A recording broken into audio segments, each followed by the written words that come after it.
Es economista, experto en pensiones. José Ignacio, hola, ¿cómo estás? Muy buenos días. Hola, buenos días. Bueno, aquí tenemos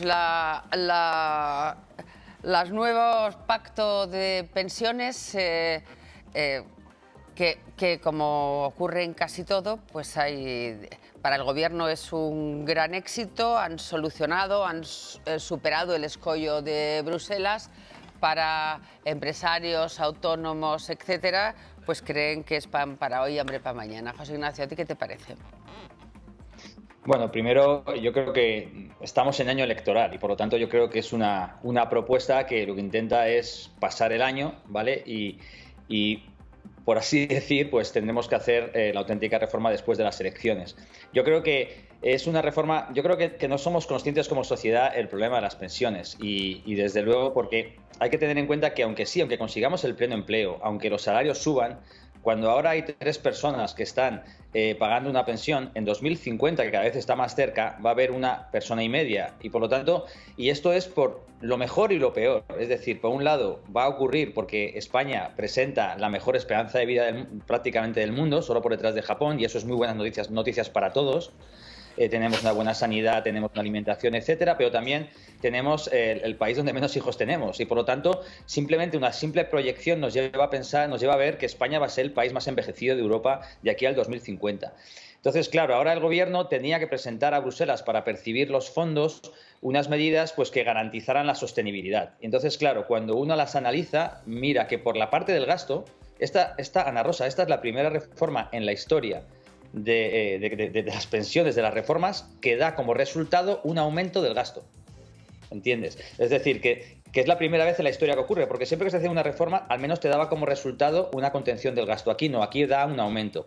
Y luego, claro, utiliza los ingresos, pero claro, aquí cuando miramos los ingresos yo creo que es importante darse cuenta de 3 cosas. La primera, es insuficiente porque date cuenta que todos los ingresos proyectados hacia adelante cuando alcancen su máximo potencial nos dará como resultado la recaudación de 15.000 millones adicionales, que uno puede decir es mucho. Digo, vale, sí, pero es que eso es menos que lo que ha supuesto la revalorización de las pensiones del 8,5. Es decir, ya sabemos que es insuficiente.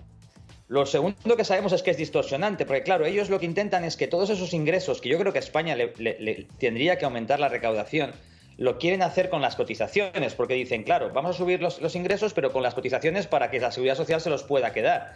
Pero claro, las cotizaciones es el impuesto más distorsionante que hay y por lo tanto lo que están haciendo es subir el coste laboral en un país con una tasa de paro muy alta, tasa de paro juvenil muy alta y que dará como resultado un menor potencial de crecimiento. Y quizás, yo creo, lo más preocupante para mí es que si tú tienes un sistema de pensiones, que sabes que la demografía por el aumento de la longevidad se va a desajustar y tú dices, mira, yo no lo voy a reformar, yo voy a ser el único país de Europa que no lo voy a reformar y voy a aumentar el gasto. Lo que estás haciendo con esto es que estás diciendo, mira, todo el margen fiscal que le queda a España me lo voy a gastar en no reformar las pensiones. Y a lo mejor aquí no te tendrías que plantear, ¿tiene esto sentido? ¿Tiene el sentido de que no reforme el sistema de pensiones? Ojo, no para los actuales jubilados, que no hay que tocarles la pensión, que es un poco lo que se confunde, sino para los que se van a jubilar en los próximos años.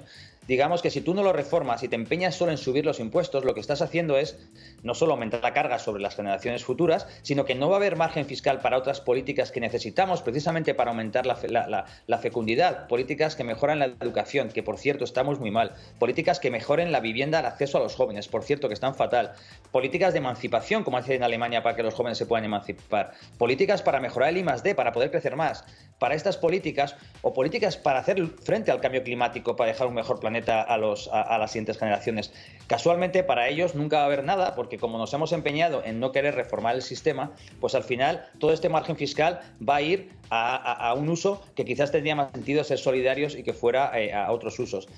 Pero como digo, Ana Rosa, yo creo que el problema de las pensiones es más político que económico. Yo creo que en economía todo el mundo sabe lo que hay que hacer porque simplemente hay que saber sumar. Yo creo que cualquiera que se ponga a sumar y que sepa sumar sabe lo que hay que hacer, no es complicado. Pero políticamente, Ana Rosa, pues ese es el problema y para ello, pues a mí lo que me gustaría es un gran pacto entre las dos grandes fuerzas políticas, entre el PP y el PSOE, y que se sienten y que arreglen este problema porque al final alguien puede estar muy contento hoy porque cree que ha sacado un acuerdo, pero dentro de unos años miraremos hacia atrás y cuando esa reforma llegue, esa reforma va a ser mucho más dura e injusta de la que hubiera tenido que hacerse si se hubiera hecho con tiempo. Entonces miraremos para atrás y veremos todos los años perdidos que no hemos hecho la reforma que deberíamos, y ahí sí que esa reforma, cuando esté en el límite, cuando ya no quede más remedio, pues será mucho más dura de lo que uno desearía. Y por lo tanto yo creo que deberíamos buscar ese gran consenso, ese gran pacto entre las grandes fuerzas políticas, las que realmente tienen capacidad de gobernar este país en las próximas décadas, un poco para solucionar este problema y sobre todo para decir la verdad a los ciudadanos. No pasa nada, somos adultos, nos dicen la verdad y se llevan a cabo las soluciones que realmente sirvan para arreglar el problema y no para aguantar un año, luego hay elecciones, luego llegará otro gobierno o el mismo, o otro ministro o lo que sea, y estamos siempre con lo mismo. Bueno, estamos con el año electoral y la pancarta y el titular. Se ha cogido un poco, según mi opinión, el camino fácil, ¿no? Es decir, vamos, que necesitamos más ingresos, bueno, pues vamos a subir más los impuestos. ¿Qué repercusiones tiene esto para el futuro? Da igual. O sea, ¿tú estás convencido que dentro de un año estamos cambiando otra vez la ley de pensiones? Gobierne quien gobierne. Date cuenta, Ana Rosa, que en el fondo no podemos ser hipócritas. Es decir, ¿pensamos que un joven dentro de 15 años se va a levantar, él por la mañana, nos va a pagar una pensión a cada uno? Lo pensamos, porque igual creemos que los jóvenes, como son pocos y representan muy poco en las elecciones, igual nos creemos que no van a, como no votan, los políticos pasan de los jóvenes y llevan a cabo medidas que les pueden comprometer el futuro y les pueden hacer vivir en un país peor. Los jóvenes quizás en unas elecciones, cuando votan, pues no tienen ninguna repercusión, pero los jóvenes siempre pueden votar con los pies.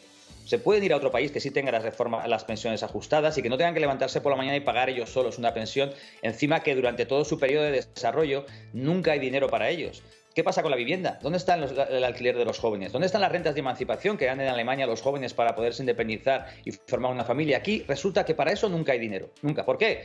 Porque nos empeñamos en que todo tiene que ir a las pensiones, ¿no? Y ojo, Ana Rosa, se hace además en un país que ya tiene un déficit estructural de casi 60.000 millones. Hay 60.000 millones que nosotros, cada año, no estamos pagando. Y lo que hacemos es emitir deuda para que esos jóvenes que queremos que nos la paguen en el futuro, esas facturas que no estamos pagando hoy. Entonces yo creo que hay que hacer una reflexión y es verdad que es complicada porque, como bien dices, lo que se está haciendo aquí es cosas que todo el mundo quiere oír o más o menos dentro de un electorado, pero que al final, oye, si al final el problema es simplemente lo que se ha hecho, que son 15.000 millones y se arregla el problema, pues todo el mundo estaría de acuerdo, pero es que no es ese la solución, es que no son 15.000 millones, es que te faltan todavía otros 50.000 millones, ¿de dónde los vas a sacar?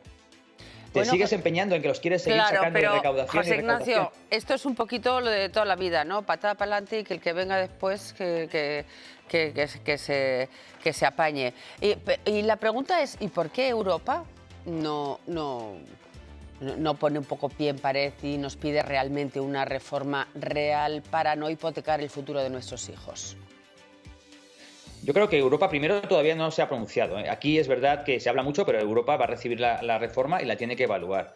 Y es verdad que si lo estamos pensando bien, Europa tendrá que hacer una reflexión, porque se supone que esta reforma es para que nos den unos fondos europeos que tienen un nombre muy claro que se llama Next Generation, que son jóvenes, que es para las siguientes generaciones. Es decir, nos quieren dar dinero para las siguientes generaciones y las políticas que presenta España son para beneficiar a las generaciones de mayores, ¿no? Las next, no las siguientes generaciones. Por lo tanto, veremos finalmente qué es lo que hace Europa. Pero no te olvides que Europa tiene dos instrumentos. Uno es el de los fondos. Estamos aquí todos haciendo cosas que nos suponen un gasto tremendo para recibir unos fondos, pero eso es una cantidad de dinero que es una cantidad de dinero fija. Pero Europa tiene otro instrumento, que es el programa de estabilidad. Entonces, yo no sé cómo hará Europa para presionar para que se haga la reforma. No sé si usará la vía de los fondos, que para mí sería la mejor medida, porque digamos que mete un incentivo y visualiza muy claramente al que está gobernando que si no hace bien las cosas no le llega el dinero y quizás se ponga a pensar más en el corto plazo y no tanto, se ponga a pensar más en el largo plazo y no tanto en las siguientes elecciones,